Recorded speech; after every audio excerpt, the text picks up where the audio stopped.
Вітаю, шановні колеги. Розпочинаємо наше Welcome.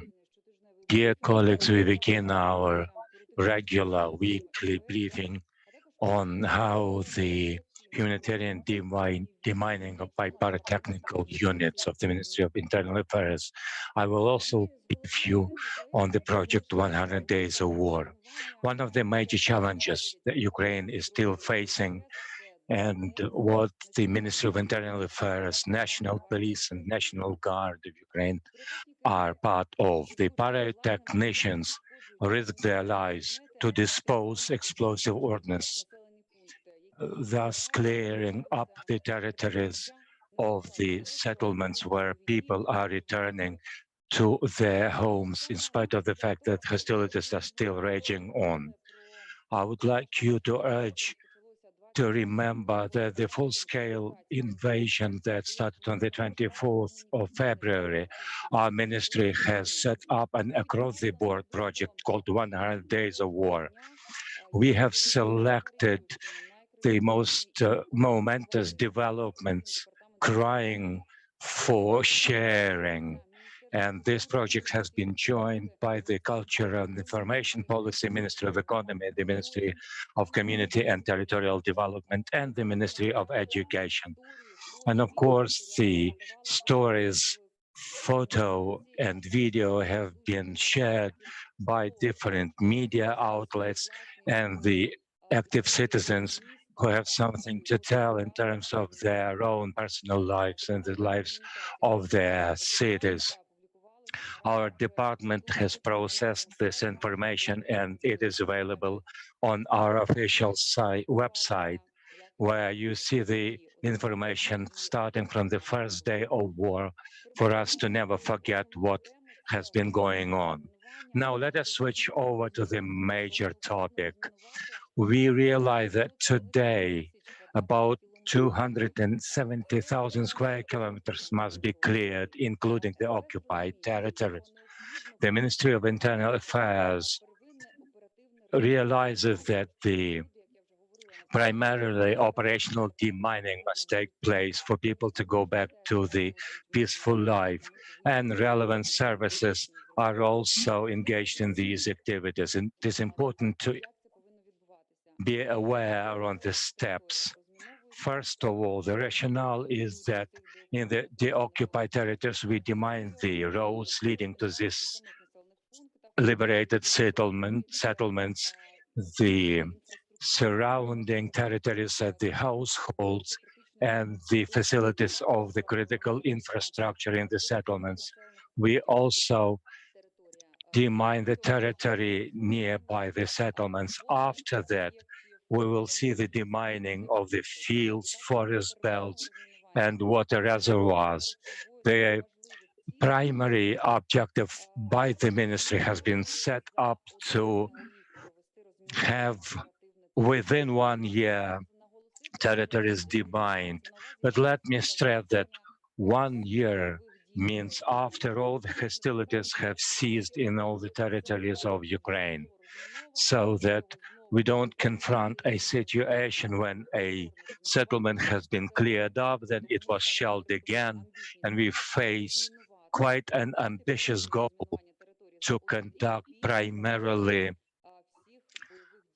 demining within 1 year after the ceasefire, the hostilities have ceased. When we talk about comprehensive demining, we think it will take from 5 years to a decade. As for the international cooperation, the Interregional Center for Humanitarian Demining of the SAS has signed a memoranda in mine actions with the Geneva Center for Humanitarian Demining, as well as with the Croatian Mine Action Center, Center for Testing, Development and Training. Currently, the service includes 120 explosive expert units, and we plan to expand it by the 100 units.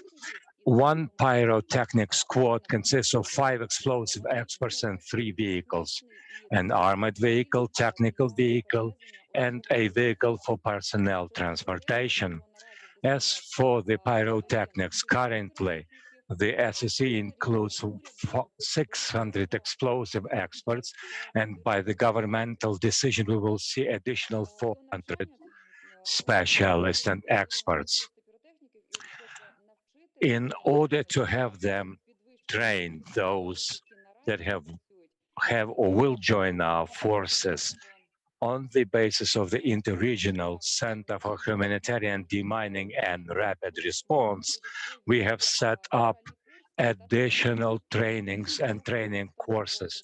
One of them was led by the Estonian Rescue Services in terms of improvised explosive devices, led by the Estonian Defense Center.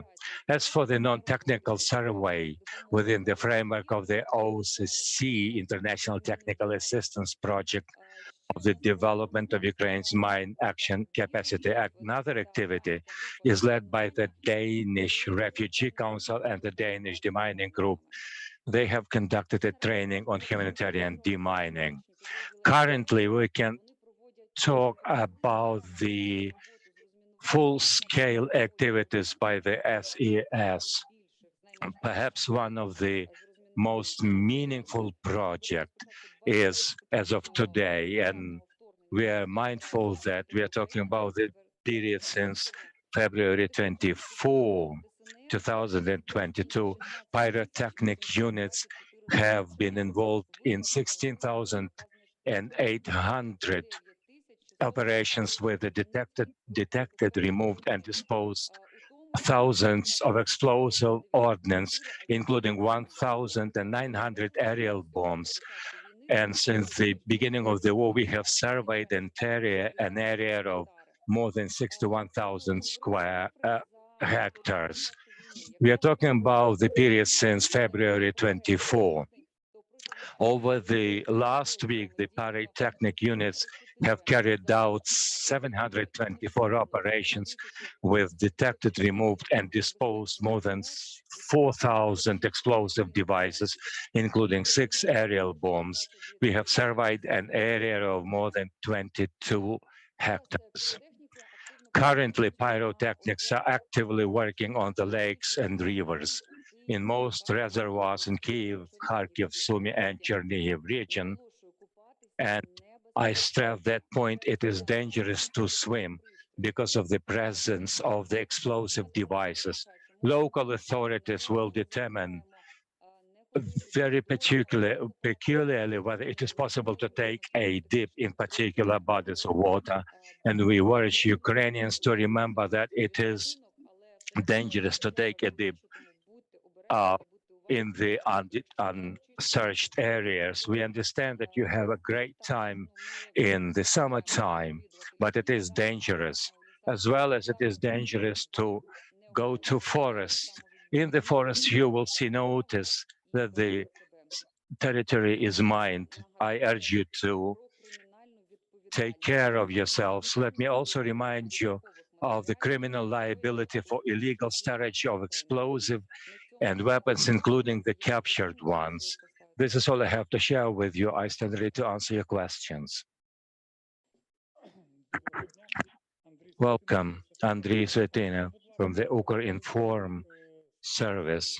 As for the situation in the Kyiv body water reservoirs, for example, the Kyiv hydropark area, it is not in service now, but if you visit the place over the weekend, you will see very many people. Is it safe to take a dip there?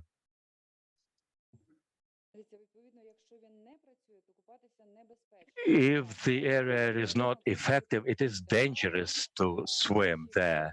But in some areas, rules are violated. Our squads are informing public where the mines can be placed. Let us also remember that in the summertime, it is dangerous, not only because of the mines, but because of the general safety rules. We see more and more people who die in the waters. So we urge once again the public not to take dips in the areas that have not been cleared, but people seem to be ignorant of that. I understand what you are saying in the prohibited bands, but in the Odessa region, we saw a footage of how a man was blown up by the mine.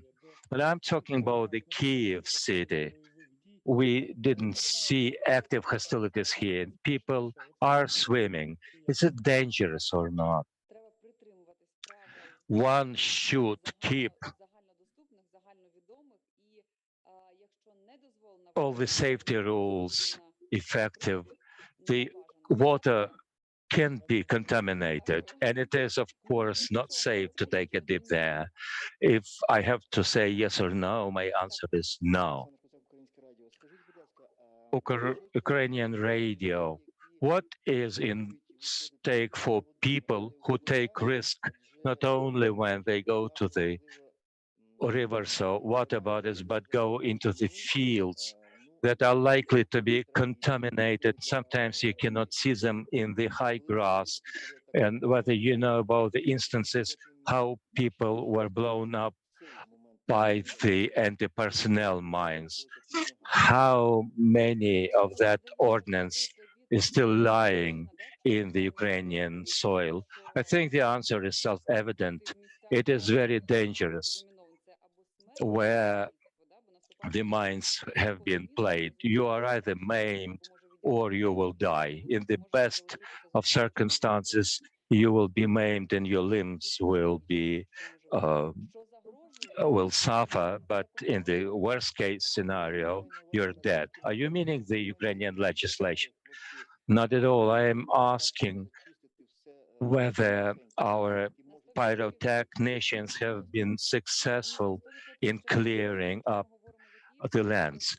If we talk about 100%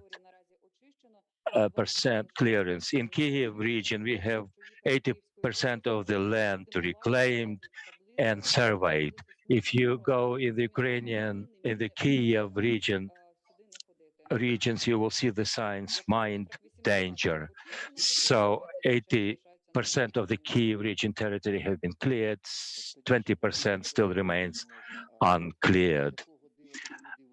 Why then people go to the fields and tractors and trucks were blown up by the mines? Is it because people are stupid not to observe the safety rules, but because of the 20% of the mines that are still in the Ukrainian land? People don't observe the rules. Part of the fields have been surveyed by our experts, and we have informed the owners of these agricultural lands that these territories have been cleared. There were no problems, but people who are in breach of the rules are, of course, facing moral danger, but the owners know about the information. Another clarification, when our experts survey the land, do they leave behind some documents, notes, where they claim that this part of land has been cleared up to warn people against going there? What is the general rationale? Are there documents or guarantees of the cleared up territory where the fields are safe to be in, or there are other areas where geographically there are inaccessible or other such like territories? What's your take on that? As for the guarantees, it is difficult to warrant anything when you talk about the explosive devices. Owners know about that, and people who work in those fields have been informed by the oblast and local authorities. They are well aware of the cleared up territories. When we talk about specific citizens, I have stressed that point. Once you see the sign mines, danger, you should not approach that area, but the local authorities and the owners know the information very clearly. whether the territory has been cleared up. 3 questions from Ogre Inform. As for the project 100 Days of War, how many histories have you received, and what kind of nature would you characterize that particular storyline? I will have 2 more questions. As for the stories, it is difficult to count them all. The 100 Days of War project is a across-the-board enterprise. It's not about the quantity of people, but the number of pieces of information that we have received. Imagine what the separate settlements, cities, and villages, say in the Kiev region, have seen since the beginning of the war. People who have been part and parcel of this project, they have selected the most frightening, horrendous stories that will be part of this 100 Days of War project. I have enumerated the ministries and the media outlets that have participated. I will not be able to tell you a number of pieces of news that we have received. In addition, the story that we have received from the media outlets. For example, we have received 120 pieces of news a day, and we were selecting and sifting through most telling pieces of information. And the nature of those stories, they are different. For example, evacuation of the people in the Kiev region. We have tried to put it into a whole picture. In addition, there are stories about rapes when the Russian occupiers raped women in the Kiev region. There's a specific horrid history of one woman. And another story is that our people are inconquerable. Their sense of humor, people, how they create different memes, how children sang, how they supported each other, read poems, sang songs. So the range of the stories goes from the tragic one to comic ones. And it is, of course, a very tragic story to read. As for the dangerous places, how many people have applied for the demining activities? We have on the website of our SES, we have a map which tells, if my memory serves me right, we have about 9,000 requests. If you go online now, we will see that the information is updated. We are receiving requests on constant basis, and about 20 requests have been false. You will realize how aware people are to take advantage of this map when they inform us of the explosive devices, and of all the share of the information we received, only 20 proved not to be true. You mentioned experts that risk their lives in the Ministry of the Interior. Do you have numbers of people who have suffered in general and those who have put their lives in the way of danger? Are you talking about the SEC or the explosive experts in general? Let me remind you that the expert squads include SES, National Police, and National Guard. All of those services have their own pyrotechnicians. I will not be able to tell you the exact numbers. We have people who suffered, but lethal instances is not that we are aware of. But we know a pyrotechnician in the Mykolaiv region, while conducting a demining activities, a ordnance exploded. He was injured, he was rehabilitated, and he had serious wounds. This is one of the examples. And last week, we made a footage about this hero, about this pyrotechnician who shares his personal experience on what has happened with him. Do you have more questions? You're welcome. Would you inform us whether you have an information on the most complicated demining activities, some particular villages or settlements where the pyrotechnicians faced the most dangerous experience, sweating over it?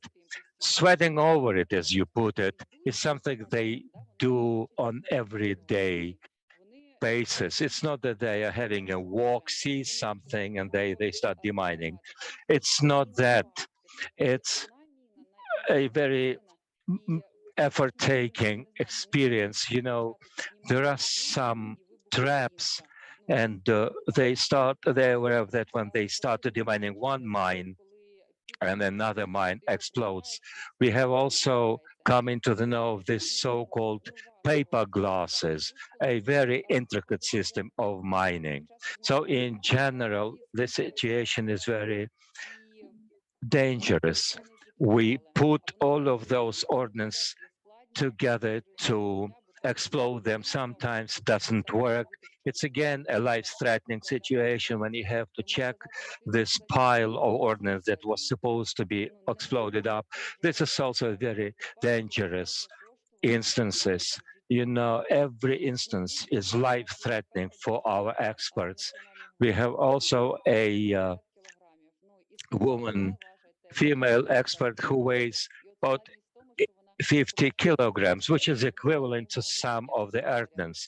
You see, she will not be able to lift that kind of explosive devices, so we don't discriminate an easy case and a complicated case. With your permission, there is a lot of information about the fact that people are volunteering to master the profession of sappers. Do you see the wave of those volunteers, people willing to join in the effort to demine our land, to clear them up from the shells and ordnance? I will make a small, a tiny information here. We had a lot of people volunteering to help. There were about 20,000 people. On one day, we had 400 people willing to help the pyrotechnicians. As for the explosive experts, currently we are looking into the possibility of training pyrotechnicians. What kind of training? That will be the nature of it. We will publish the information at a later stage. Whether we will be conscripting people from those who have helped us in clearing up the debris, or the volunteers who will be willing to take up the course, we will make our mind later on. But currently I have to tell you that there is a possibility to be trained as a pyrotechnician, which does not mean that you have been granted a status of the explosive expert and you go into the field. You will be guided and helped by the experienced personnel. Do you have more questions? I thank you very much.